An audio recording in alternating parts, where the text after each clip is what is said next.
Good morning student. This is my third video of continuation of probability. I will explain in my this video exercise 10.1.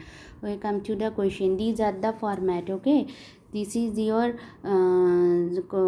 this will come under section A. Section A question comes under section A. Short question part. If A and B are mutually exclusive event, PA value is given and PB value is given, then you find probability of A complement, B complement intersection. That means you apply De Morgan's law. How you remember? First you write probability, after that you write the individual. If it is complement, then you write the original event. Okay, A and B. Okay, if it is individual complement, then first you write full complement, opposite of this. If it is intersection, then you write union. Understood how you remember this?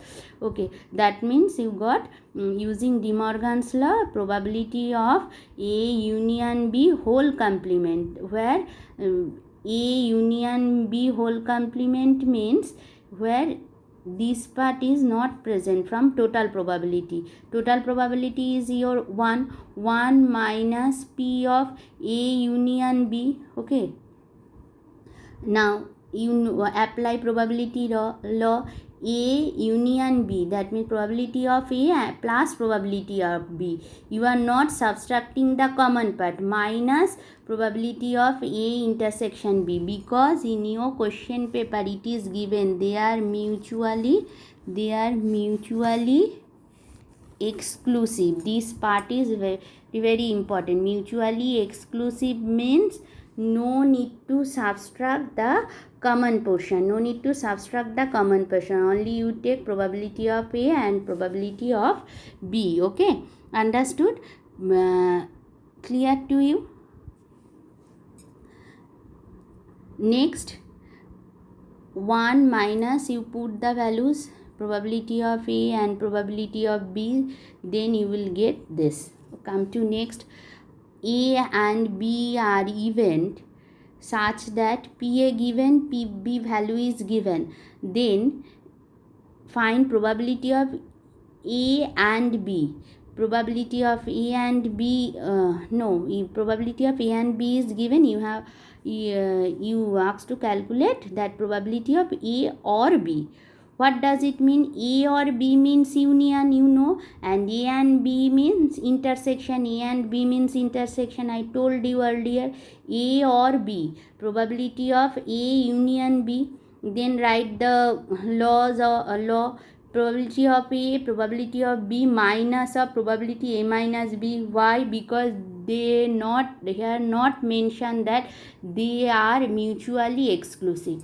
Previous sum they have mentioned mutually exclusive. So no common part. No common part is there, so no need to subtract them. But here there may be some common part. Common part is there because they not mention mutually exclusive. So common part is there, so you have taken AB means you have taken already the common part. So you subtract this. Clear?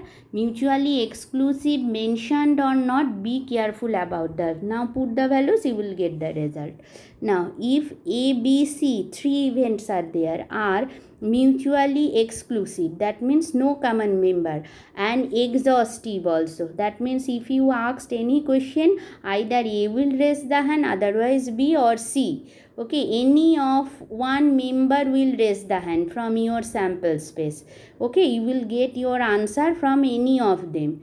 No answer will be left for others who will come from outside. Outsider not going to be entertained. Clear to you? This is the meaning of your exhaustive. Okay, now union value is given. You calculate PC. Okay, ABC event are given and they told mutually exclusive and exhaustive also, and union value is given. PC value you have to calculate. Now take the probability of A, since 3 events, total probability 1, individual probability of A plus B plus C, since they are mutually exclusive and exhaustive, so only individual probability equal to 1. Probability of A plus B, only probability of A union B. You have applied probability law. Probability of A plus probability of B means probability of A union B plus probability of C, which is equal to 1. Then you change the side, you will get the value. Okay, that means in your PDF I have already sent you the laws. Okay, the probability, see here, probability of A plus probability of B equal to 1. This is your second law. Okay, you remember the 5 laws. Okay, only application part is there, no proof is there. I see. Now come to last one, the probability that a student will pass. This is the problem sum. One problem sum will, you understood the format. Either using the laws, question will be asked, only you have to put the value and you will get the answer. Okay, using the laws. And this is the another format, based on problem sum also question will be asked. You have to frame your equation by own. Okay, now the probability that a student will pass the final exam in both English and Hindi. You assume English is capital E and Hindi is H, is 0.5. Probability of the student pass in final exam in both. Both means common part, that means your intersection, that means probability of E, English and Hindi common part is equal to given 0.5. that means you have to frame the equation here. Earlier they have given you the values, now you have to put the values here based on your condition. This is your first condition. Okay, come to next 0.5. Okay, then come to and the probability of passing